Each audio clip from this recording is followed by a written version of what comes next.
우리 사무엘하 7장 18절 19절 말씀입니다. 제가 두 절 말씀인데요. 우리 한 목소리로 우리 함께 우리 말씀을 합독하도록 하겠습니다. 다윗 왕이 여호와 앞에 들어가 앉아서 이르되 주 여호와여 나는 누구이오며 내 집은 무엇이기에 나를 여기까지 이르게 하셨나이까. 주 여호와께 주께서 이것을 오히려 적게 여기시고 또 종의 집에 있을 먼 장래의 일까지도 말씀하셨나이다.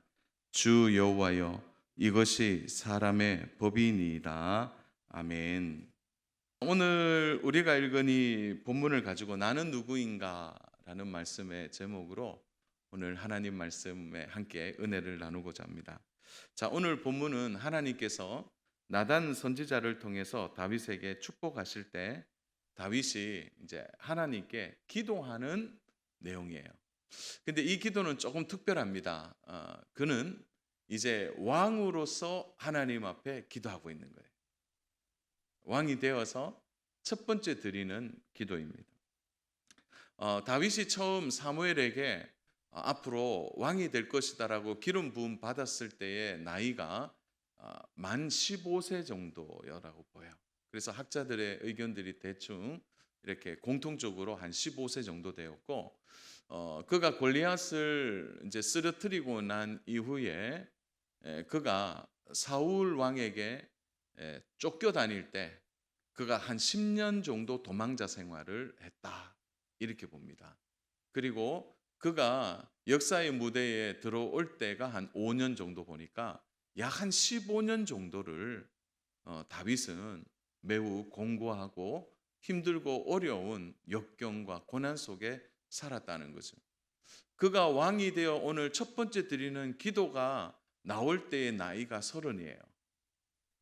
어떤 보면 인생의 가장 푸른 길, 바로 청소년과 청년기, 그 당시에 연령의 평균 수명이 지금보다 훨씬 짧다고 생각하면 정말 황금 같은 시기를 그는 굴에서 지내야 됐고 광야에서 지내야 했고 들에서 자야만 했습니다.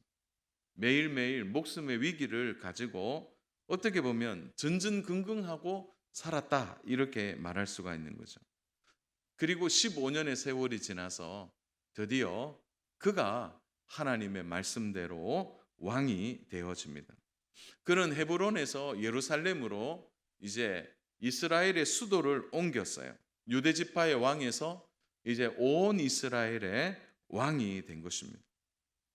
그리고 그는 바로 하나님 앞에 첫 번째 왕으로서의 기도를 하고 있는 것을 보게 됩니다. 그가 왕이 되어 첫 번째 한 기도가 무엇입니까? 우리 18절을 다시 한번 볼까요? 우리 18절 천천히 한번 음미하면서 읽어보겠습니다. 시작.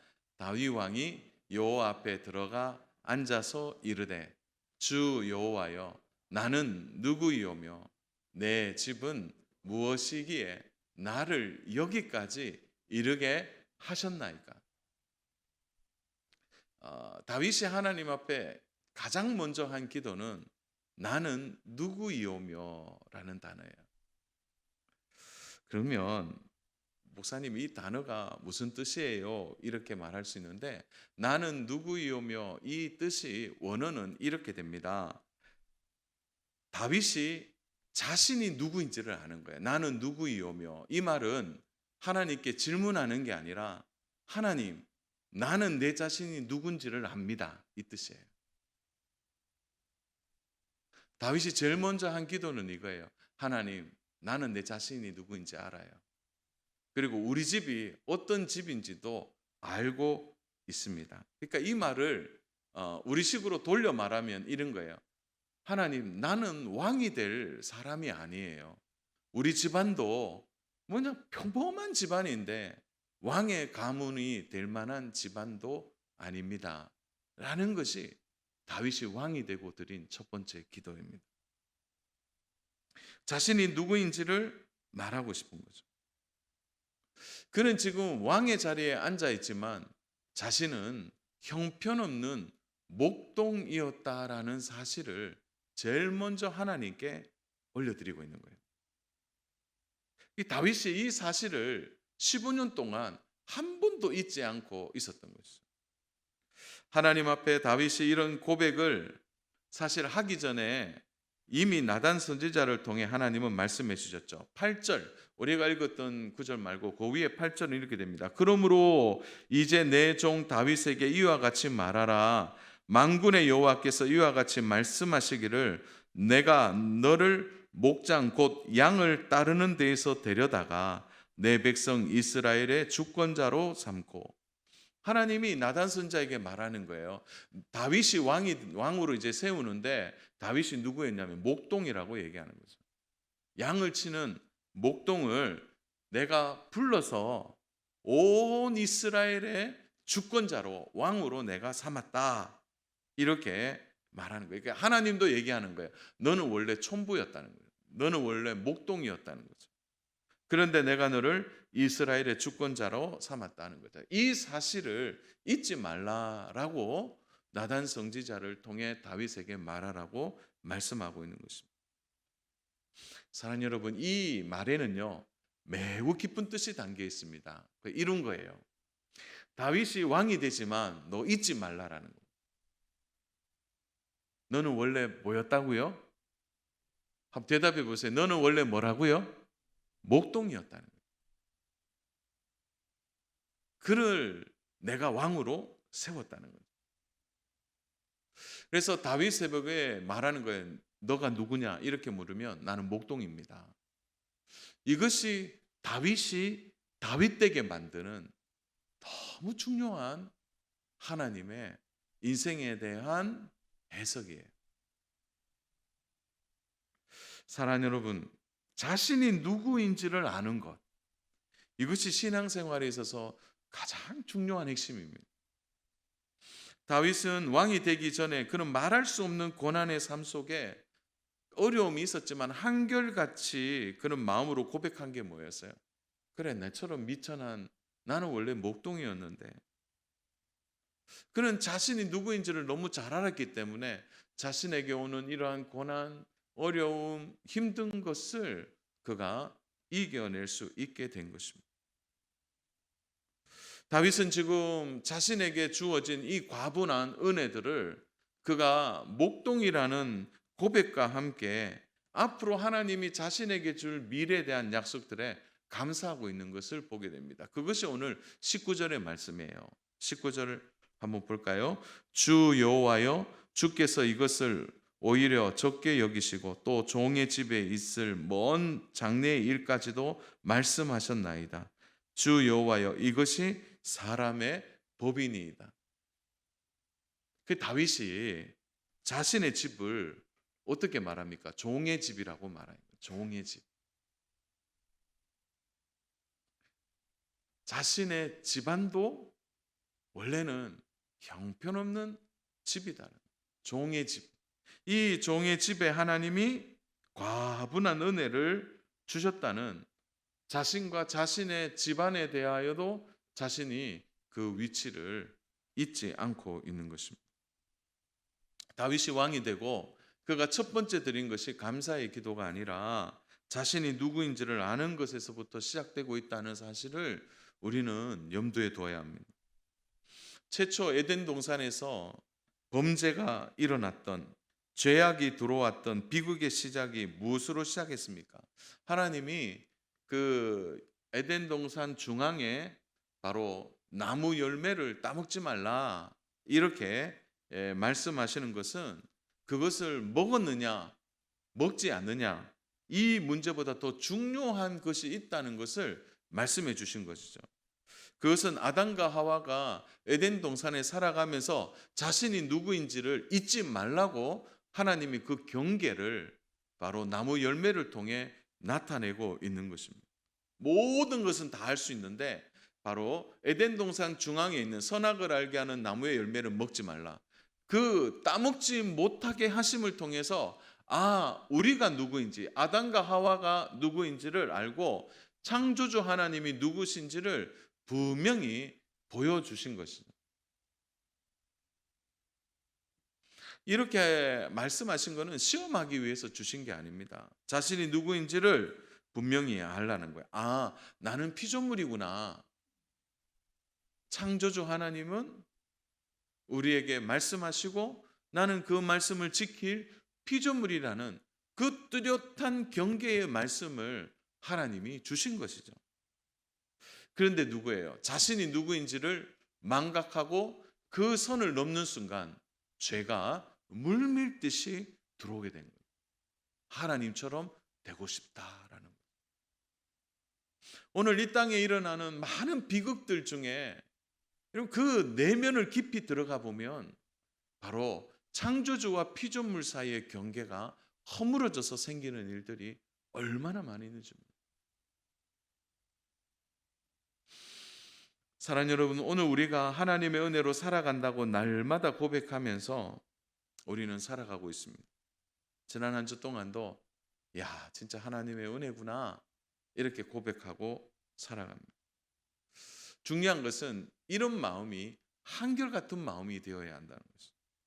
다윗이 15년 동안 그가 모진 고난의 세월을 이겨낼 수 있었던 것은 그가 한없이 자기 자신이 목동이라는 사실을 염두에 두고 살았기 때문에, 나는 골리앗을 무너뜨린 영웅인데, 내가 이스라엘 땅에 얼마나 인기가 많은 사람인데, 나는 나갈 때마다 전쟁에 승리하는 장군인데, 그가 만약에 이런 정체성을 가졌다면은 그가 이 모진 15년을 견딜 수가 있었을 거예요. 사랑하는 여러분, 가만히 한번 돌아보세요. 여러 번 죽을 뻔했고 여러 번 곤란한 일을 당하고 심지어 동료들에게 돌을 맞아 죽을 뻔했던 그런 위기의 상황에서도 다윗이 무너지지 않았어요. 그런데 다윗이 언제 무너졌죠? 다윗이 언제 죄를 범하게 됩니까? 그가 자신이 목동일 때 그렇게 되지 않았어요. 오히려 다윗이 왕이 되고 난 이후에 그가 내가 왕이다라고 말하고 더 이상 전쟁터에 나가지 않아도 되고, 자신이 나가지 않아도 충분히 전쟁을 치룰 만한 장군들이 여럿이 있어서 그들을 대신 내보내고 다윗이 나는 왕이다 이렇게 말하고 늦게 일어나서 그가 왕궁을 거닐 때, 그때 다윗이 무너졌다. 그래서 이걸 어떻게 좀 표현할까 이렇게 생각하다 이런 거예요. 목동일 때는 괜찮은데 그가 왕이 되고 왕지를 할 때 그는 무너진 것이에요. 자신의 권력이다, 자신의 힘이다.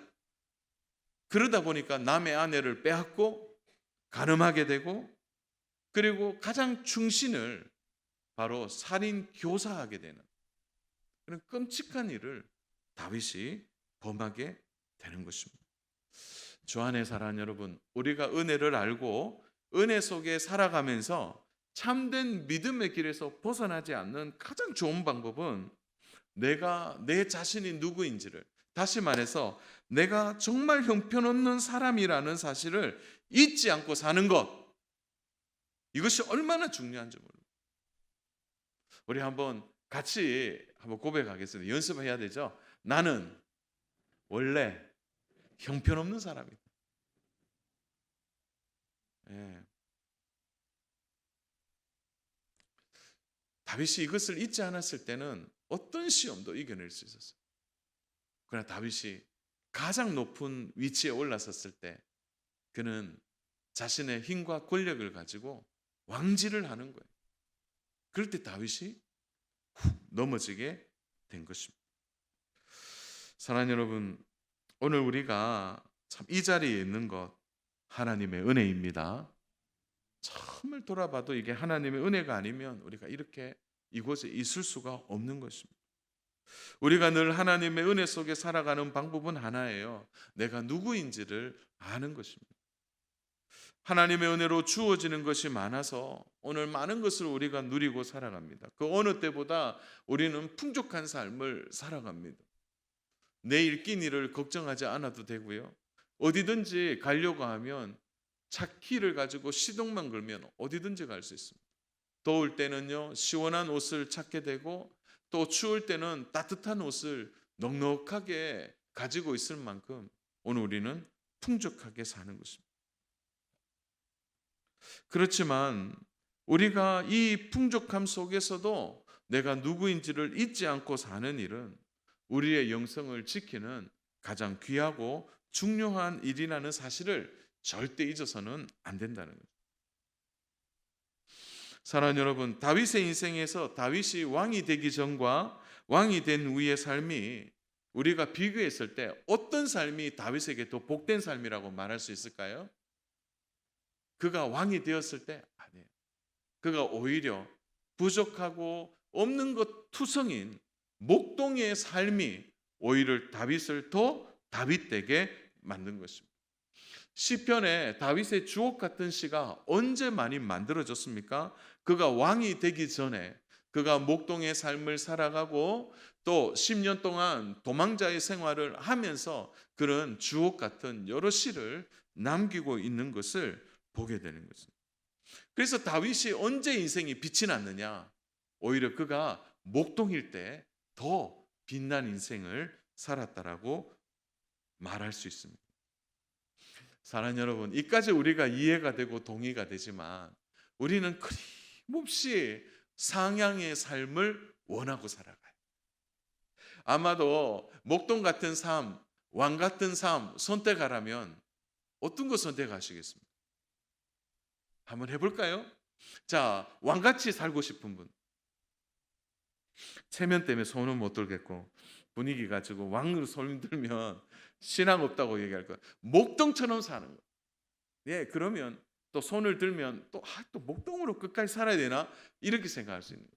자, 중요한 것은 우리의 위치가 목동이든 왕이든 상관없이 내가 누구인지를 너무너무 깊이 이해하고 사는 것이 오늘 우리에게 필요한 것입니다.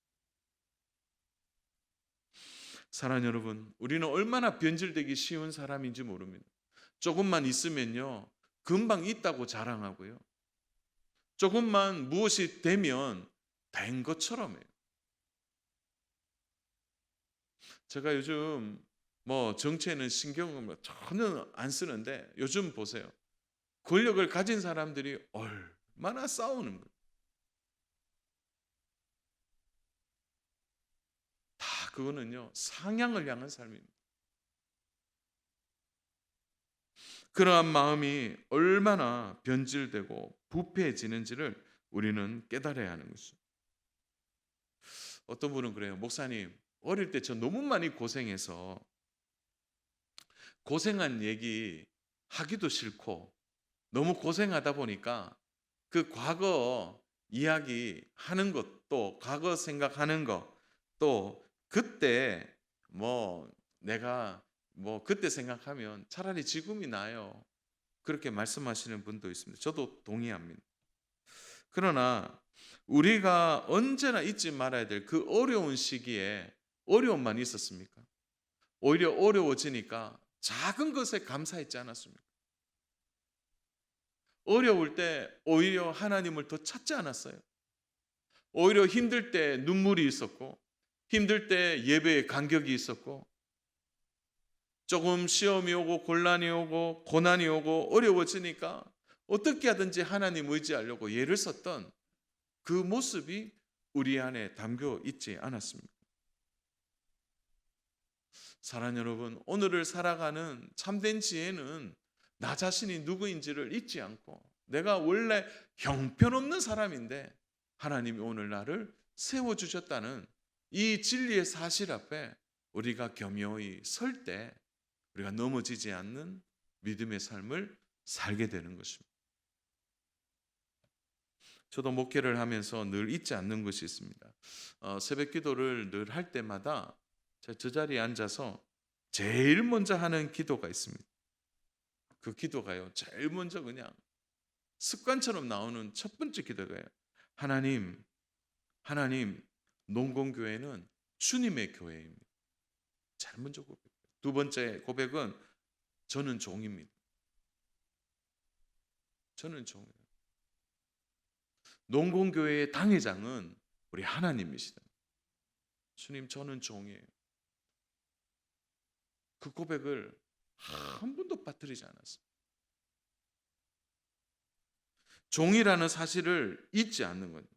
형편없는 나를 하나님이 이 자리에 세우셨다는 거예요. 그거 잊지 않고 지금까지 살고 있습니다. 내가 주의 종이라는 이 정체성을 잃어버리는 순간 저도 균형을 잃고 무너질 수 있기 때문입니다. 그러므로 오늘 내가 누구인지를 정말 제대로 아는 것, 이것은 우리의 신앙생활이 무너지지 않도록 만드는 하나님의 가장 좋은 방법이라는 거죠. 다윗은 자신의 뜻대로 왕이 될 만한 몇 번의 기회가 있었습니다. 자신의 의지로 충분히 할 수 있었어요. 손에 든 칼로 자기를 그렇게 죽이려고 했던 사울을요, 다윗이 한번 마음만 먹으면 할 수 있는 일들이 몇 번이나 있었습니다. 그러나 그는 그렇게 하지 않았습니다. 다윗은 자신이 누구인지 고통스럽고 힘들고 어려웠지만 자신의 인생의 주관자가 자기 자신이 아니라 하나님이라는 사실을 그는 잊지 않았던 거죠. 동시에 사울 왕을 그가 존대했어요. 왜 그렇습니까? 사울 왕의 인생은 하나님의 손에 있다는 것을 다윗은 잊지 않았다는 거예요. 하나님이 사울 왕을 세우셨다는 것을 인정했다는 거예요. 그 결과 그는 긴 시간 동안 고통 가운데 도피해야만 했지만 그는 결국 무너지지 않게 된 것입니다. 오늘 우리가 살아가면서 이런 마음을 가질 때가 있어요. 나를 너무 괴롭히는 사람들을 만나고 나를 힘들게 하는 사람을 만나면 내가 힘을 키워서 내가 좀 더 의지를 가지고 내가 한번 이겨봐야 되겠다, 그렇게 말하고 대립하거나 충돌하는 경우가 있어요. 그러나 그것보다 먼저 그 사람도 죄인이고 나도 죄인이라는 사실을 한번 깊이 돌아봐야 됩니다. 사랑하는 여러분, 우리가 제일 안 되는 것 중 하나가 조급해지는 것입니다. 세상은 빨리 흐르고 세상은 빨리 지나가는데 나는 처지고 늦어지는 것 같은 마음이죠.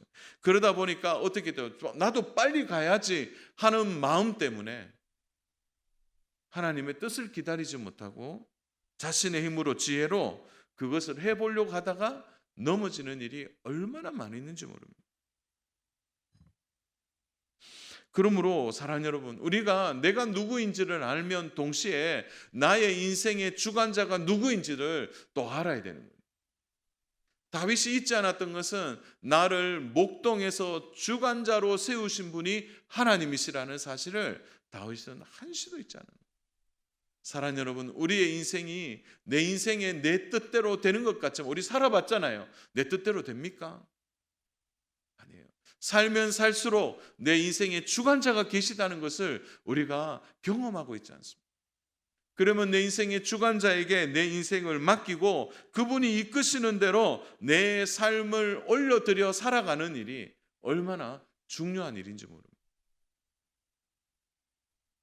그래서요, 내 뜻대로 내 계획대로 안 돼도 조급해지지 않는 거죠. 아, 내 인생의 주관자가 계시는구나. 그거 믿으면 조급해지지 않는 거예요. 어떤 철학자가 이런 재밌는 말을 했더라고요. 우리 마음에는 두 말이 존재한다 그래요. 두 말. 하나는 흰 말이고 하나는 검은 말이라는 거예요. 그러면 우리의 마음에 존재하는 이 흰 말과 검은 말, 두 말들 중에 누가 더 힘이 셀까요? 누가 더 힘이 셀까요? 흰 말입니까? 검은 말입니까? 그런데 어디가 힘이 세냐? 철학자는 이렇게 말합니다.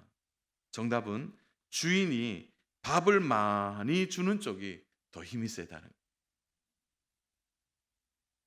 흰 말에 주인이 밥을 많이 주면 흰 말이 세고, 주인이 검은 말에 밥을 많이 주면 검은 말이 세진다는 거예요. 오늘 우리의 마음이 어디에 있느냐에 따라서 그 마음의 주관대로 우리는 살게 되어 있는 것입니다. 영적으로 보면 이런 거죠. 내가 어디에 영적인 밥을 많이 주느냐. 그것이 우리의 인생에 있어서 결정적인 것을 만들어낸다는 거예요. 결국 다윗이 자신이 누구인지를 알고 바로 목동인 자기의 삶을 돌아보며 거기에 밥을 많이 주니까 다윗이 겸손하고 교만하지 않고 어려움 속에서도 하나님이 내 인생의 주관자임을 아니까 그는 넘어지지 않는 거예요. 그러나 보세요. 그가 왕이 되었을 때 거기에 밥을 많이 주니까 쉽게 말해서 욕망과 욕심의 밥이 결국은 다윗을 탐욕의 사람으로, 살인자로 만들어 낸 것입니다.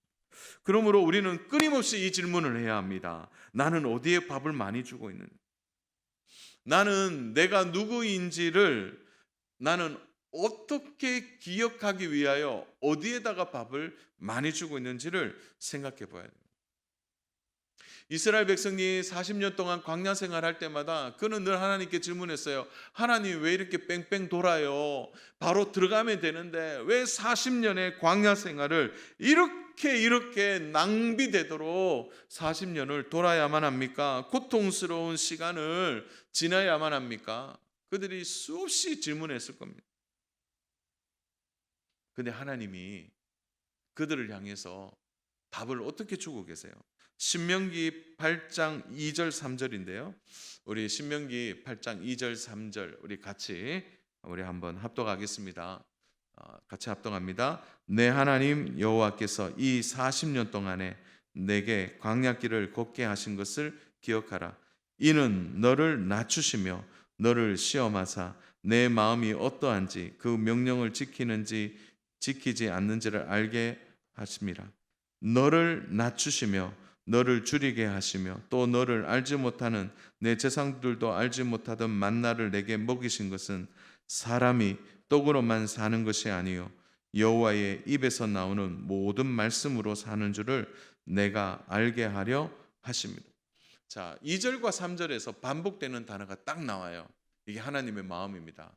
하나님이 40년 광야 생활의 핵심은 이스라엘 백성들의 마음을 낮추는 거였어요. 낮아져서 너 인생의 공급자가 누구이냐, 너 인생의 주관자가 누구인지를 낮아지면 보인다는 거예요. 낮아져서 그것을 보라는 거예요. 이스라엘 백성이 40년 그 훈련을 그렇게 한 것입니다. 낮추시는 일을 통하여 하나님의 자녀들로서 낮아지는 경험을 하게 하신 것입니다. 그래서 그 풍성하고 풍족한 가나안 땅에 들어가도 가나안 땅에서 주는, 거기는 뭐 그냥 곡식만 뿌리면 열매를 맺으니까 그 속에서도 이 곡식도 먹고 마시는 것도 편안히 눕는 것도 다 하나님의 은혜야. 그것을 깨닫게 하기 위하여 하나님이 그렇게 낮추시는 훈련을 하게 하신 것입니다. 사랑하는 여러분, 다윗이 자신이 누구인지 끊임없이 되뇌며 살아갈 때 그도 힘들고 어려운 여러 가지의 고비가 있었지만 결국 승리하게 된 것입니다. 우리 역시도 마찬가지죠. 시험과 어려움과 환난이 있어요. 그럴 때마다 우리 자신이 기억해야 할 것은 나는 원래 이렇게 형편없는 사람이었다는, 그런 나를 하나님이 십자가 앞에 세우셔서 나를 어떻게 하신 거예요?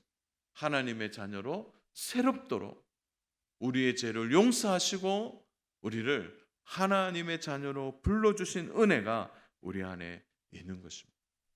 그러므로 사랑하는 여러분, 끊임없이 우리 안에 올라오는 욕망, 욕심, 교만, 잘난 척하고 싶은 마음, 그런 마음이 끊임없이 올라올 때마다 우리를 어디에? 십자가 앞에 우리를 세워야 합니다. 그래서 그 십자가 앞에 내가 얼마나 형편없는 사람인지, 그 십자가 앞에 내가 얼마나 죽어야만 한 죄인인지를 날마다 깨달을 때 우리가 교만할 수 있습니까? 내가 좀 가지고 있다고 자랑할 수 있습니까? 한없이 낮아지게 됩니다. 사랑하는 여러분, 십자가 앞에 서게 될 때 하나님 주시는 은혜가 있어요. 그것은 우리를 보혈의 강으로, 십자가에서 흘리신 그 보혈의 강으로 우리를 끊임없이 하나님이 데리고 가셔서 어떻게 하십니까? 그 보혈의 강 안에 우리를 담그셔서 어떻게 하죠? 치유하시고 회복하게 하시고 일어나게 하신다는 거예요.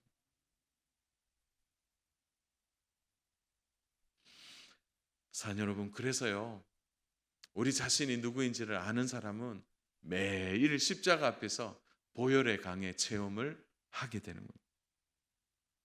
보혈을 통하여 하루하루 내 자신을 돌아보면서 우리는 한 걸음 한 걸음 하나님이 주신 힘으로, 믿음으로 살아갈 수 있는 은혜가 우리에게 있는 것입니다.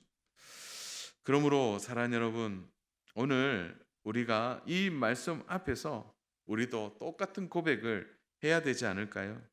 그것은 바로 나도 원래 형편없는 사람이다. 그 형편없는 사람을 하나님이 살리셔서 이만큼 우리를 세워주신 하나님의 은혜를 우리가 믿고 그 믿음 안에서 우리 자신을 살펴내는 지혜가 우리에게 있다면 우리는 날마다 승리하는 믿음의 삶을 살아갈 줄로 믿습니다. 사랑하는 여러분, 목동이라는 거 잊지 마세요. 한없이 연약하고 부족한 나를 십자가의 은혜로 살려주심을 믿고 오늘도 내일도 겸손하게 하나님 앞에 내가 누구인지를 잊지 않고 늘 이 질문 속에서 자신을 발견하고 참된 믿음의 길에 서서 주님을 사랑하고 섬기는 저와 우리 믿음의 모든 성도님 되시기를 주님의 이름으로 축복합니다. 우리 1, 2분 동안 같이 한번 기도할까요? 사랑하는 여러분, 여러분은 원래 누구였습니까? 여러분도 자신을 한번 다윗처럼 돌아본다면 우리도 원래 형편없는 사람 아니에요? 오늘 좋은 옷을 입고 또 우리가 참 이 자리에 앉아 있지만 원래 나는 죄인이었습니다. 원래 우리는 모두가 하나님의 진노의 심판을 받을 만한, 그래서 모두가 죽어야 할 인생들이라.